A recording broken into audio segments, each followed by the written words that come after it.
Eh bien, bonjour à tous. Je suis très enchanté et honoré d'être présent aujourd'hui pour vous parler d'un sujet d'innovation.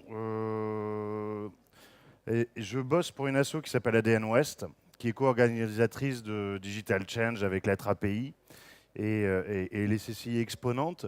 Et j'ai voulu vous parler du sujet de l'accompagnement. Pourquoi, quand on est une boîte qui a besoin de mieux comprendre l'agilité, de mieux comprendre certains processus d'innovation, la notion de frugalité, pourquoi il est intéressant peut-être à un moment donné de se connecter ou d'accompagner ou de devenir partenaire d'un système d'accompagnement. Donc on va balayer ensemble les différents modèles autour de ça, puisqu'on part du principe qu'une jeune pousse innovante ou un projet innovant, pour les jeunes pousses, elle contribue à, quelque part, à changer les usages dans les entreprises, à faire qu'on améliore notre productivité, qu'on améliore la qualité de vie et de travail des collaborateurs en travaillant avec ces jeunes pousses qui traitent des problématiques de niche, sont des experts dans des problèmes très précis.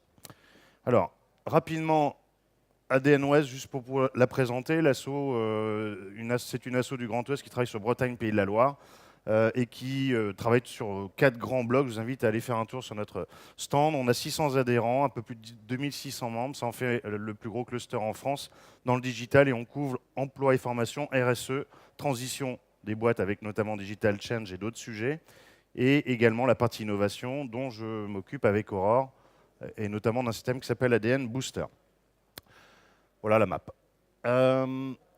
Je vous invite à aller regarder quand vous aurez 2 minutes. C'est une de nos partenaires. C'est un système d'accompagnement qui s'appelle Nova Pulse, qui appartient à la Caisse d'épargne, qui est ici, Amélie. Et elle a fait une cartographie pour Nantes, hein, de tout l'écosystème et d'accompagnement, la notion des réseaux, là où les événements type Web Today, Digital Channel, etc. Enfin, tout ce qui fait la vie nantaise. Alors notre particularité sur ADN Ouest, c'est qu'on bosse sur l'Ouest, donc on est aussi connecté à Laval, à Angers, au Mans, etc., à Rennes notamment. Mais cette carte, vous l'avez sur le site de NovaPulse, elle permet de voir tout ce qui est possible de faire, où aller, comment enchaîner. Je pense qu'un jour, il faudra un vrai sujet pour que dans l'accompagnement, quand on porte un sujet d'innovation, qu'on soit une boîte en interne assez structurée ou une jeune pousse ou une personne avec une idée, je pense qu'il serait intéressant qu'on améliore cette cartographie, parce qu'à un moment donné, on peut être un peu paumé sur Nantes. Il y a plus de 40 systèmes d'accompagnement. Alors, les modèles. C'est là-dessus qu'on va s'arrêter. Je vais vous parler de différents modèles. J'ai pris Nantes parce que Nantes est très structurée, à la particularité d'être très diffuse dans les systèmes d'accompagnement. À la différence, par exemple, d'une ville comme Rennes, qui, elle, a concentré dans une solution qui s'appelle le Pool, qui est un rapprochement des French Tech, etc., toute l'innovation, l'accompagnement. Donc voilà. Nantes, c'est un peu plus diffus. On peut y trouver, si on veut faire demain une boîte dans l'IoT, on peut trouver des gens qui peuvent vous y aider. Si on veut être dans la deep tech, il y a des gens très bons pour vous aider. Sur du service, sur l'incubation, de la pré-incubation, de la pré-accélération, de l'accélération, du développement, de la scalabilité. Il y a plein de trucs. C'est ça qui est fort sur notre ville. Alors le modèle MyAmateur, il s'adresse à qui? Alors ça, c'est un système qui est vraiment cool.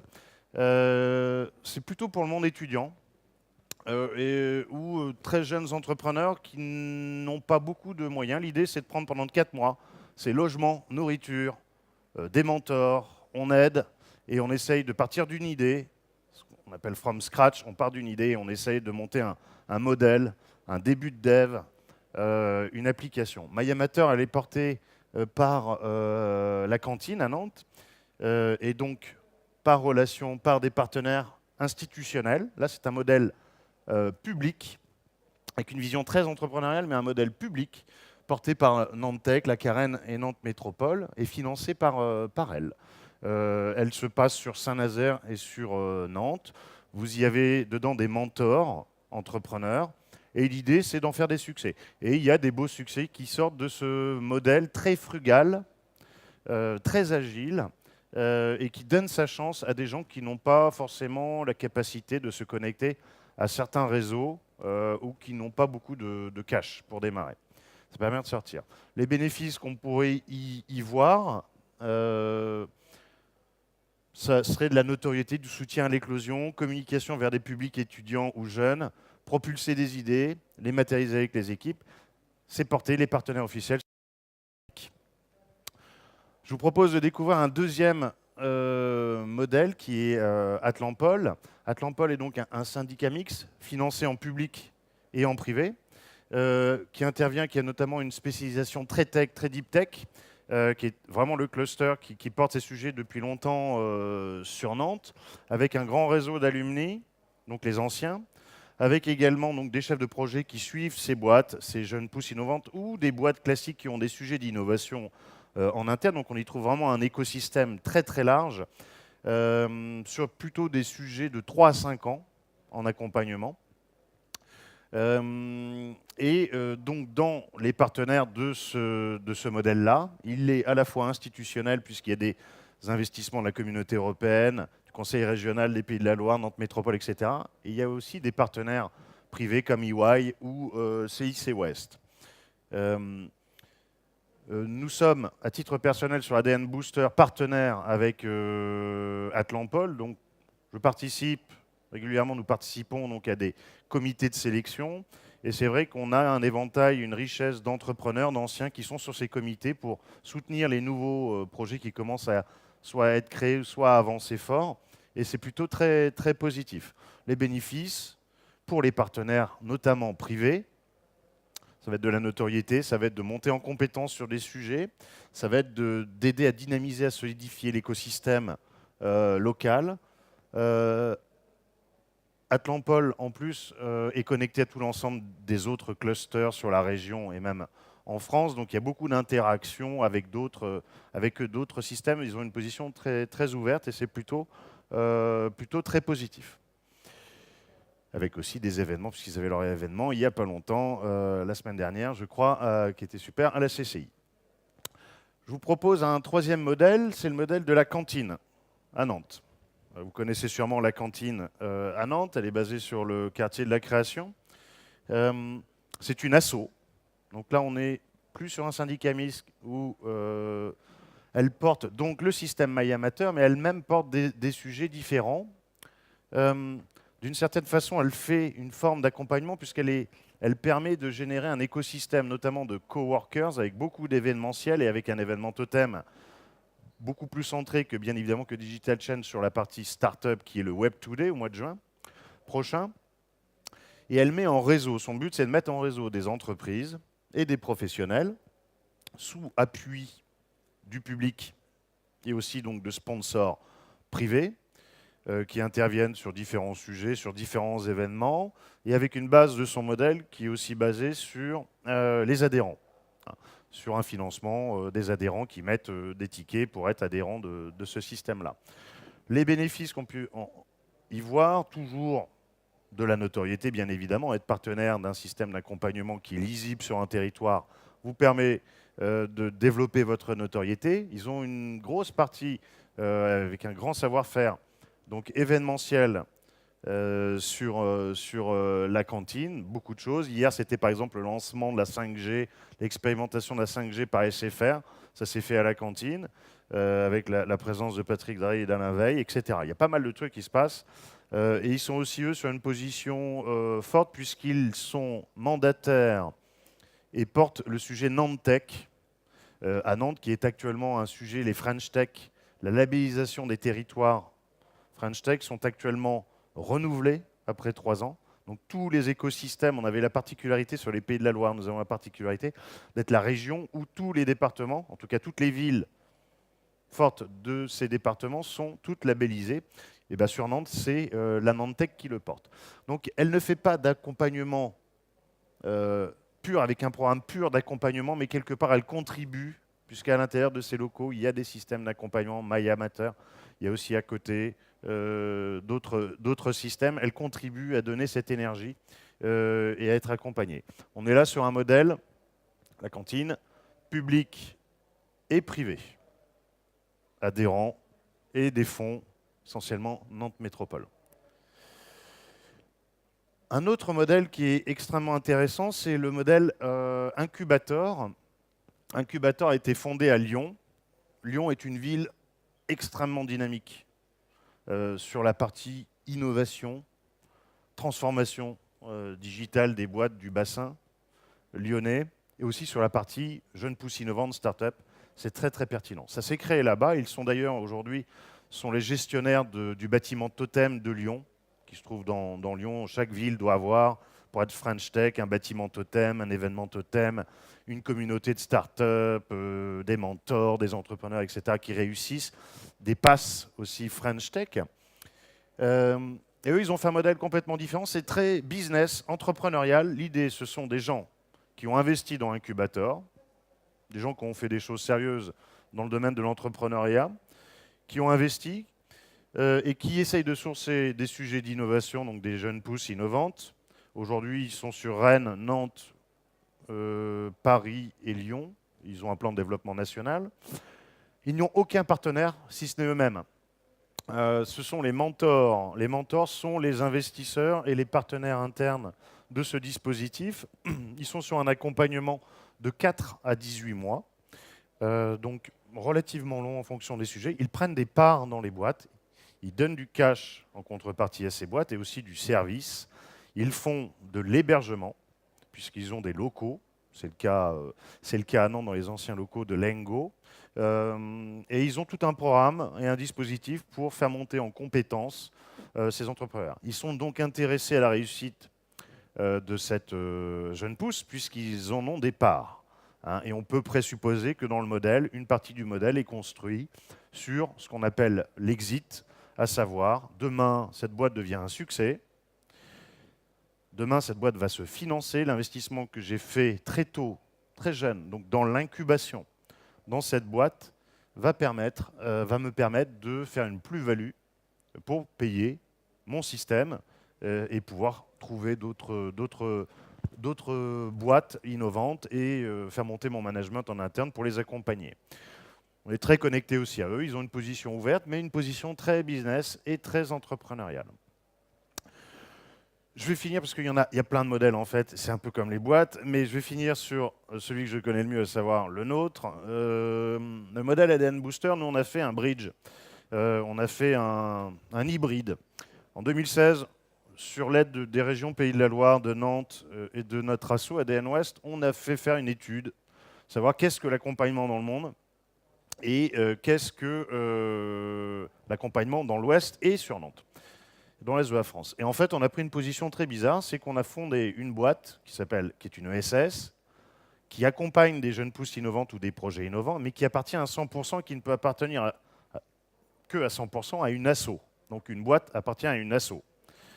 Et comme c'est une boîte, on ne peut donc, à la différence de notre asso au-dessus, ne pas être financé. On ne peut pas avoir de financement public, puisque c'est une entreprise. Et c'était volontairement fait. Donc c'est un financement privé. Donc invention d'un modèle. Quel modèle on a inventé collectivement avec les VP et avec tout notre écosystème ADN Ouest? Ça a été de faire un mélange avec un financement par des partenaires et un financement par les startups elles-mêmes sur leur accompagnement. L'idée, c'est de les accompagner sur 6 mois. Nous, on est sur une durée courte. 6 mois, on accélère leur déploiement et on intervient après le gros de l'écosystème. Le gros de l'écosystème s'occupe de l'incubation. Nous, on s'est positionné comme un accélérateur, donc avec des projets plus matures, plus solides, qui sont capables de répondre à d'autres sujets qui ont déjà des clients, déjà du chiffre d'affaires. Donc on a beaucoup de partenaires, aujourd'hui on en a un peu plus d'une trentaine, qui financent et qui apportent du conseil, du service, de l'audit, etc. sur le sujet. Quels sont les bénéfices d'être partenaire de ce type de système? C'est aussi la notoriété. C'est beaucoup d'événements, puisqu'ADN Ouest génère 120 événements par an, avec des événements totems comme celui où vous êtes aujourd'hui. L'acculturation, c'est une des grandes motivations qu'on a pu voir chez nos partenaires, plutôt les grands comptes, c'est acculturer le management, les mettre sur les comités de sélection, les mettre sur des moments d'audit, sur des événements, etc., pour regarder ces jeunes pousses qui, à 10, arrivent à retourner des marchés ou à sortir du chiffre d'affaires avec des positions différentes. On s'est positionné bizarrement puisqu'on ne fait pas d'offres immobilières. Bureau 10 mètres carrés, 2 personnes, en agilité pure. On fait bosser l'écosystème, les partenaires, les startups pour que tout le monde monte en valeur. Ce qui est apprécié, c'est la collégialité, c'est ce côté club aussi sur la partie partenaire. Et nous, on intervient en médiateur de l'écosystème au milieu. Alors, pour résumer, il y a plein de modèles. C'est ça qui est formidable, c'est un peu comme les boîtes d'aujourd'hui, c'est un peu comme la transformation. Il y a plein de façons de transformer sa boîte, il y a plein de façons de créer une jeune pousse. On peut parler aujourd'hui d'autres modèles. Les startup studios, c'est l'organisme, ce studio qui génère des idées elle-même et qui va trouver un entrepreneur qui va le porter, y mettre un peu de cash et on essaye de voir si ça se passe bien. Si ça se passe bien, la boîte continue, on la fait grossir, ça devient un succès. C'est le cas de JHO à Nantes, qui est en train de devenir un très beau succès. C'est les grandes écoles qui montent des poules, type à Audencia Central, ils ont monté des systèmes d'accompagnement pour les anciens élèves, alumni, qui créent des boîtes. Et c'est le cas aussi de grandes boîtes qui ont des systèmes internes. Quel est le ROI attendu? Pourquoi être partenaire d'un système d'accompagnement qui soit, alors full public c'est compliqué parce qu'il faut être public, mais en tout cas mixte ou pur privé ou privé pour une asso? Moi, j'invite les entreprises à le faire si elles ont des problématiques d'acculturation, si elles ont des problématiques où elles veulent améliorer leur image en externe, donc leur communication en soutenant des entrepreneurs ou des projets innovants de boîtes plus classiques, si elles veulent être dans la notion d'appartenance à une communauté. Aujourd'hui, les gens et tout le monde, on essaye d'appartenir à des communautés. On a d'ailleurs fait basculer ADN West cette année de silos, les DSI, les prestats, des grandes écoles, et là-dedans, il y avait un peu de start-up, de patrons de la transformation, à la notion de communauté. La communauté des gens qui s'intéressent à l'innovation, ceux qui s'intéressent à la sécurité informatique, ceux qui s'intéressent, etc. Donc la notion de communauté, elle est importante, de faire partie d'une communauté. Être partenaire d'un système d'accompagnement, c'est mieux comprendre l'agilité et la frugalité et les process qui mènent à une innovation. C'est souvent dans la difficulté, dans le dur, qu'on sort une solution extrêmement précise pour répondre à un besoin fort, et pas dans le confort le plus grand. Ce qui est difficile pour certaines grandes boîtes qui font des spin-offs et qui mettent beaucoup de moyens dès le démarrage des startups, et il ne se passe rien. Alors que la boîte qui va démarrer à deux et qui va aller chercher au fond d'elle-même des sujets peut y arriver. Veiller aussi, faire de la veille, être partenaire dans un système, c'est faire de la veille sur des sujets. Soutenir les entrepreneurs, ça clairement, c'est, je pense, une des valeurs les plus fortes qu'il faut faire si on veut être partenaire. Qu'est-ce qu'on peut y faire? On peut y faire des audits, des comités de sélection, des rendez-vous de coaching, du mentoring, du parrainage. On peut monter un POC avec ces boîtes-là en étant partenaire. On comprend les sujets. On peut donc monter des POC avec elles et des POC équilibrés où la boîte, la jeune pousse, elle, va avoir un peu de budget aussi parce que la boîte plus classique et plus grande, plus structurée va dire oui, ces gens-là ont besoin de payer des salaires. Ces gens-là, on va arrêter de leur faire des promesses. On va simplement dire on fait un truc équilibré, on met un peu de cash pour financer le développement et on va faire un truc qui va me servir moi. Donc, Proof of Concept, le POC. Aussi acheter des prestations. Il y a certains partenaires qui rejoignent parce qu'ils veulent voir de près les sujets, connaître les dirigeants de ces jeunes pousses et puis acheter leurs prestats pour les mettre dans leur boîte ou dans leur groupe. Comme ça, ils savent très bien de quoi ils parlent. Développer son réseau, networker et participer à l'événementiel. Vous le voyez, la place de Nantes est extrêmement diffuse, à la fois en système d'accompagnement et aussi en termes d'événementiel. Donc vous avez une richesse ici dans l'Ouest qui est absolument extraordinaire. Et je pense que d'être un jour, lorsqu'on le peut, financièrement et en termes de temps à dédier, partenaire d'un système d'accompagnement, que ce soit sur l'incubation ou sur l'accélération, que c'est quelque chose qui est très positif pour son propre business, pour ses propres réflexions de business et de contrat, pour renouveler la façon dont on présente des offres, etc. Donc je trouve que c'est très très positif. Voilà. Je vous remercie de votre écoute. Les 20 minutes sont passées.